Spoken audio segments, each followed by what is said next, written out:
Bismillahirrahmanirrahim. Assalamualaikum warahmatullahi wabarakatuh. Salam sejahtera bagi kita semua.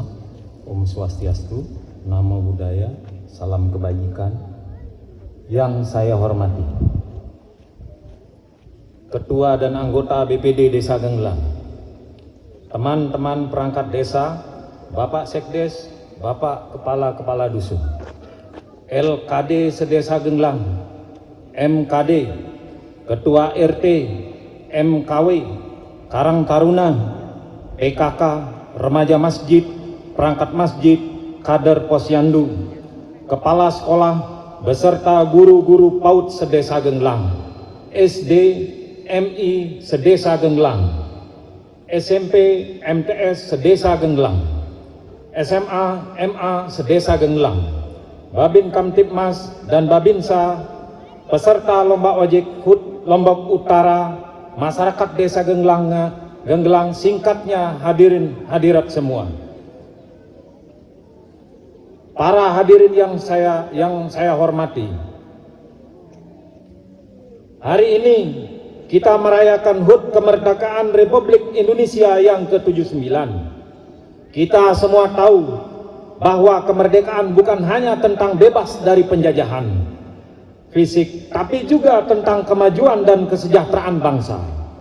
Bung Hatta berkata, Indonesia merdeka hanya syarat untuk bisa mencapai kebahagiaan dan kemakmuran rakyat.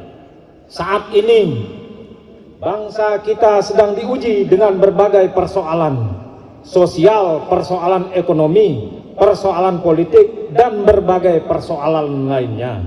Ujian juga dihadapi oleh pemerintah desa. Kita menghadapi persoalan aset desa, persoalan stunting, persoalan kemiskinan, persoalan pernikahan usia dini, persoalan lansia, anak yatim, dan fakir miskin.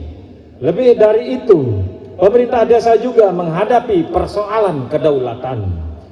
Lahirnya Undang-Undang Desa Nomor 6 tentang Desa tahun 2014 dilanjutkan dengan Undang-Undang Nomor 3 tahun 2024 memberikan mandat kepada desa sebagai ujung tombak pemerintah di negara ini. Desa memiliki banyak kewenangan. Kewenangan adalah hak dan kekuasaan yang dimiliki untuk melaksanakan sesuatu.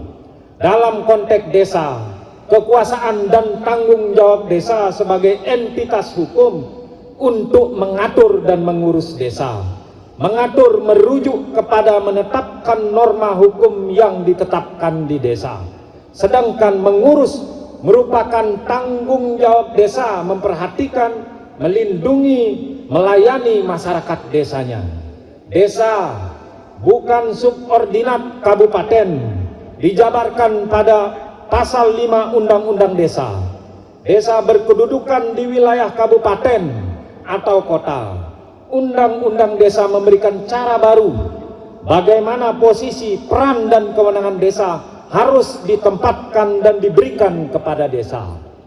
Negara juga mengakui dan menghormati kewenangan desa.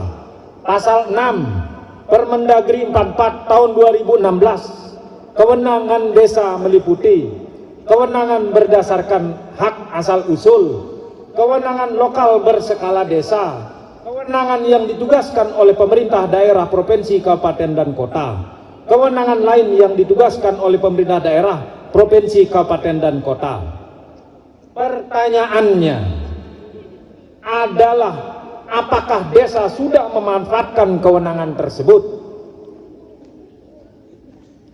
Dari kewenangan-kewenangan yang ada, desa harus hadir untuk membina, memberdayakan para petani, memuliakan petani dengan cara meningkatkan kapasitas mereka, memberikan dukungan alat produksi, memberikan dukungan bibit, hingga memperhatikan kesinambungan tanaman para petani kakao kita. Tidak itu saja, pemerintah desa meski hadir untuk menumbuh kembangkan industrialisasi rumahan, pemerintah desa juga perlu membantu para petani agar pupuk tidak langka dan mudah didapat. Desa juga perlu hadir untuk membantu persoalan warga yang bermasalah dengan bank rontok, bank subuh dan lain-lain, dengan menyertakan modal pada BUMDesma dengan bunga yang sangat ringan dan tanpa jaminan. Desa juga perlu hadir untuk membantu meringankan kehidupan anak yatim. Desa juga perlu hadir untuk membantu para peternak kita. Desa juga perlu hadir untuk membantu guru-guru mengaji. Desa juga perlu hadir untuk membantu guru-guru PAUD. Desa juga perlu hadir untuk membantu kreativitas anak-anak muda kita hingga anak-anak muda yang ada di dusun-dusun. Desa juga perlu hadir untuk membantu warga kita yang sakit atau meninggal dunia. Desa juga perlu hadir untuk membantu menyelesaikan persoalan sampah. Desa juga perlu hadir untuk warga mengatur pariwisata. Desa juga perlu hadir untuk menyelesaikan konflik-konflik tanah yang ada di wilayahnya. Desa juga perlu hadir untuk membantu menertibkan investasi masuk desa. Desa juga perlu hadir untuk membantu persoalan legalitas 2.000 kepala keluarga warga kita yang mengelola hutan. Desa juga perlu hadir untuk membantu warga kita yang mengalami persoalan hukum. Desa juga perlu hadir untuk membantu para perangkat masjid. Desa juga perlu hadir untuk membantu mengatur distribusi air yang adil dan mengatasi persoalan kekurangan air pada musim kemarau. Desa juga perlu hadir untuk membantu persoalan kehidupan warga yang berada di bawah garis kemiskinan. Desa juga perlu hadir untuk membantu mengurus sungai, mata air dan burung. Desa juga perlu hadir untuk membantu menengahi persoalan-persoalan sosial warganya. Desa juga perlu hadir untuk membantu pelaksanaan pembangunan fisik. Desa juga perlu hadir untuk membantu penanggulangan bencana, baik bencana alam maupun non-alam berupa penyakit. Intinya, desa harus hadir dalam sendi-sendi kehidupan warganya, dan itu semua sedang kita lakukan. Namun masih jauh dari kata cukup dan perlu ditingkatkan. Soekarno pernah berkata, "Perjuanganku lebih mudah karena mengusir penjajah, tapi perjuanganmu lebih sulit karena melawan bangsamu sendiri." Di tengah banyaknya urusan desa, desa dituntut untuk memperkuat dirinya sendiri, dan perangkat desa dituntut untuk bekerja maksimal dan sepenuh hati. Selain itu, desa juga dituntut untuk menghasilkan pendapatan melalui usaha desa. Pendapatan perangkat desa saat ini sangat kurang. Standar pendapatan desa semestinya sama seperti lurah, karena sama-sama mengurus orang banyak dan menjadi bagian dari negara ini. Di satu sisi, kita menyaksikan perubahan undang-undang desa yang mengakomodir pertambahan masa jabatan kepala desa.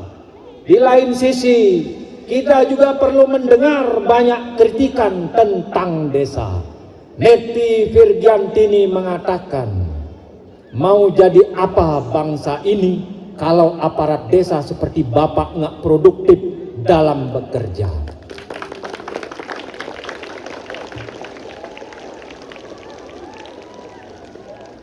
Mari kita tingkatkan produktivitas pemerintah desa dalam melayani warganya.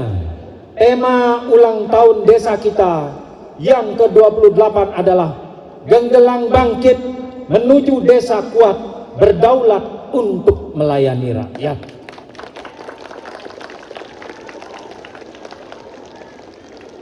Untuk mewujudkan itu, segenap komponen desa, mulai dari pemerintah desa, BPD, LKD, hingga masyarakat, mesti bersatu bergandeng tangan membangun desa ini. Soekarno pernah berkata, kita belum hidup dalam sinar bulan purnama. Kita masih hidup di masa pancaroba.